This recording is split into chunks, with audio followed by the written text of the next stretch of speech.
Yayambo nakotonda bino ndenge boyambaki biso lobi na pokwa na ndenge tozalia wa délégation na ngamo bimba na banzi basi ba présenter moko na moko bomoni bango tolobi merci mingi nzambe apambola bino yaki awa liboso nazalaki lokola secrétaire général AI lelo naza liboso na bino comme secrétaire général adjoint chargé des questions politiques et administratives. Sikoyo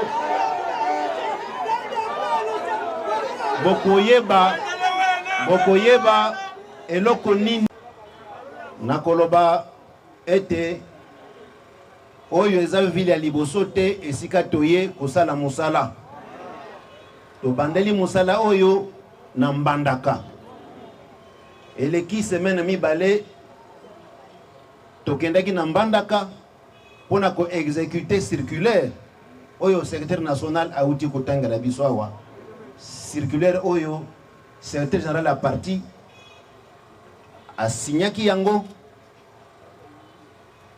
circulaire yango secrétaire général asigné yango kasi contenu ya mukanda wana euti epa ya mokonzi ya parti toyokani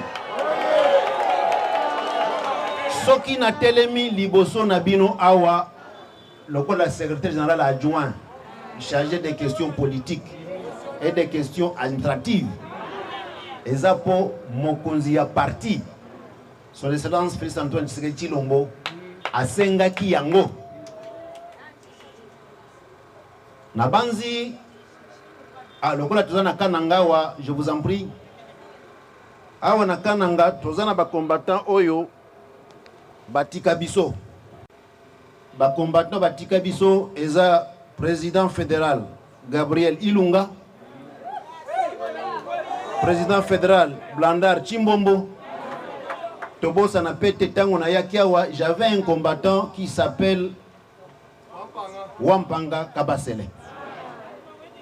Nasengi na mémoire na bango totalement pour une minute de silence. Mokonzi ya parti baki na biso o tozo salela sikoyo. Oyo secrétaire général Azumukanda a signé ba témoin bazali.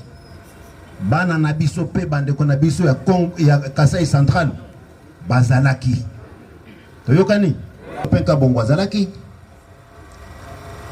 Honorable Jean-Claude Chilumba yazalaki. Ndeko docteur Etienne yazalaki. Ndeko Christian Lumu azalaki. Ndeko Tede Belechai azalaki. Ndeko Jacquemin Chabani azalaki. Maître Aselo azalaki. Ndeko honorable José Kalala azalaki. Honorable Peter Kazadi azalaki. Ndeko Ruben Semikindo azalaki. Conseil spécial Eberand azalaki. Wanande bakombo elinga na mutu oye. Mokonzi ya parti a elobi na biso biloko 5. Ya liboso alobi na yoki bino banso. Boko kende na congrès. Kasi avant boko kende na congrès, bosali langai 5 choses. Ya liboso. Ndenge bozali ya mutu zonga esika azalaki na fonction azalaki na yango avant ba malentendu ezala. Toyokani? Soki bomoni na telemi liboso na bino. Nazali susu secrétaire général AIT. Eza po mokonzi ya mboka lobaki secrétaire général yeyo Augustin Kabuya yo zonga sima comme secrétaire général adjoint.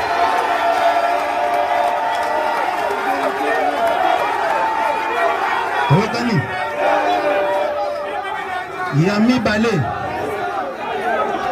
Balé mokonzi ya parti a lobby bokende na permanence bino banso bo signer communiqué conjoint botia signature na bino oyo lakisike bondimi kozonga bomoko na kati ya unité na parti na banzi boyokaki ngai na CG Kabuya tusinyaki mukanda wana na permanence na biso ya misatu alobi Bon, convoquer réunion. Ba réunion ya exécutif. Pour exécutif et kabwana qui biteni mibale. Bo sangana bo sala ba réunion. Nakati ba réunion wana bo kende ko sala meeting commun. Bo bengi se ba combattant nyonso tendance nyonso mibale. Bo sala meeting bolo bana bango ke makambo wana ko benda na abu pia.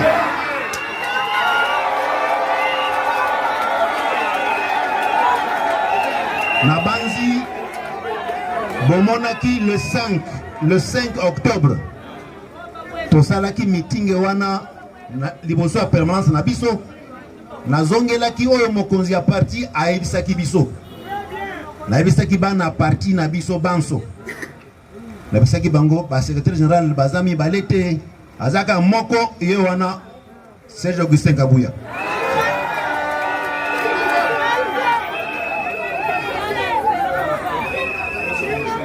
Aibisi biso susuboyi bosala commission mibale commission ya liboso oyo eko préparer congrès esika tokokende commission mususu oyo eko revoir ba texte na biso et adapter ba texte na biso na banze boyokaki ba commission mibale wana esalaki musala esilisaki musala na yango kala toyokani sikoyo balo ba congrès boni bo kende congrès tango bosilisi nanu makambo oyo mokonzi ya parti asengibino nanu te retour na mutu na fonction na ye esengele sala mebanda likolo na Kinshasa tina se soki toye awa na Kananga après Mbandaka ezali peut-être landela retour ya mutu na mutu esika na ye to réunifier parti bongo tokende na kongo tokende bande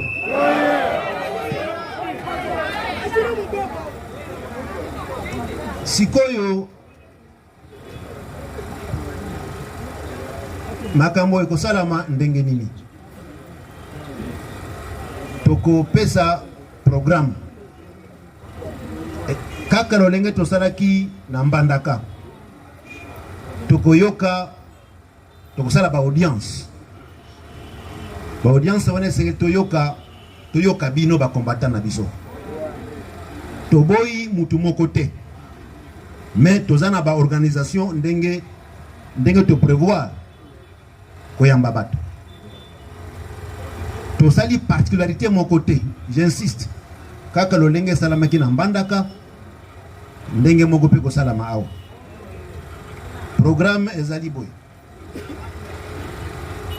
lobby à partir de la fédération, à niveau de la fédération, de 11h à 12h30.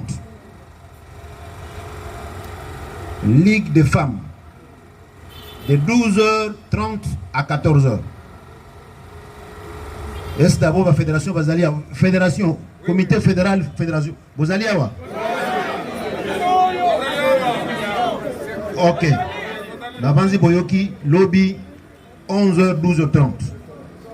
Ligue des femmes, vous allez avoir lobby 12h30 à 14h. Ligue des jeunes, vous allez avoir 14h jusqu'à 15h30. Comité égalité hommes-femmes, vous allez avoir 15h30 jusqu'à 17h. Commission électorale permanente fédérale.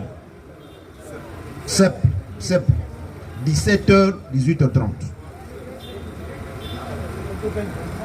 Bande konabiso, ba cadre nabiso, oyo bazali penekati ba institution. Oyo baza nommé au nom de l'UDPS. J'insiste. Na combo ya UDPS, ba parti mususu te. Lobby na 20h tokoyamba pe bango.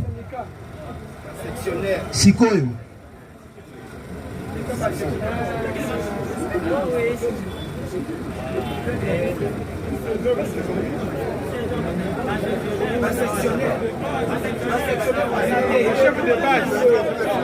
Chef de base. Tokotia en principe, on s'excuse. Après Ligue des jeunes, Tokoyamba, sectionnaire, 15h30, 17h.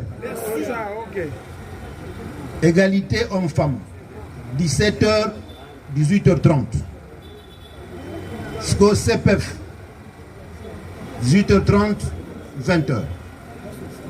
SCO Bandeko na lobaki bato baza cadre na biso. Oyo baza na kati ya institution. Oyo baza ki nommé au nom du parti. Mandataire na biso na kati ya institution provinciale awa. À partir de 21h, to yambi bango. Tu veux quoi ni? Ndenge boyebi yango IDPS zalaka organisé. Les attaques ekosalama awa na permanence. Awa nde epai na biso. Tu veux quoi ni? Donc, programme yango wana tolingi ete mutu nyonso azala na liberté. Yakoya komona biso awa.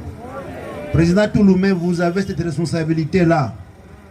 Tolingi koyoka ta mukete que mutu songolo a commis awa te parce que nyamu songolo ou bien problème songolo et salami. Tokoyamba batu banso awa.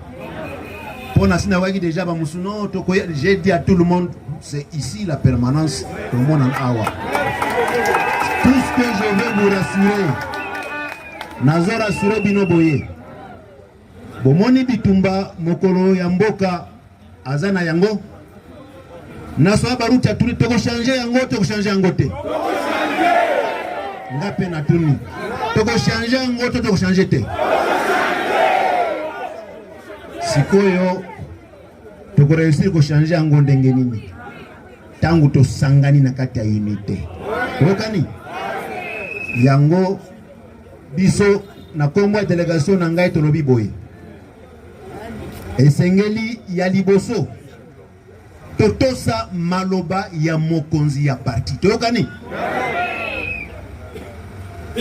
soki Fachi Beton alobi ngai nazalaki liboso na ye na ebisibino ba témoin o bazalaki mokonzi akwe ici ngai na tosi nazali boso na bino albi ngai na sina tosa nazonga na kati ya biro na ngai ya limete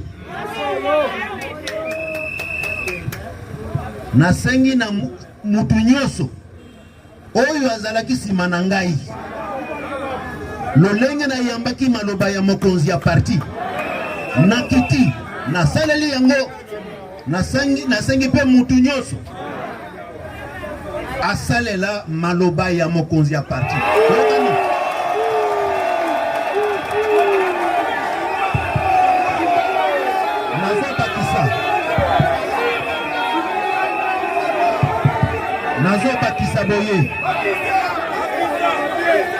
Nazo bakisa boye. Toyoka na malamu. Président ya parti na biso komo na nani?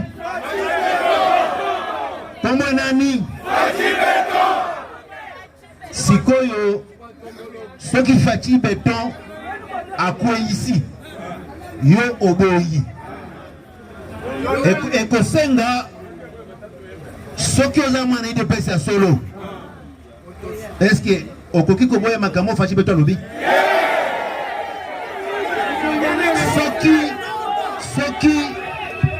soki yo oboyi oyo Fachi Beton alobi c'est que ozana président na yo mususu okani ngai na lobi boye tokoyamba batu banso awa nayebi bosi boyoki ete ba comité ya sika ekosalamaka aussi to décider na exécutif pour la koréétoffe bomoni chargé ya organisation azali awa aza kolandela masolonyo aza koleka ne pourront faire partie des comités fédéraux qui vont succéder. Les comités sectionnaires, Ekobanda d'abord na respect na hiérarchie, respect na makambo yo mokonzi ya parti à l'obité okani. Donc oyo akoto sa te, il ne peut plus espérer quoi que ce soit na kati ya parti na biso.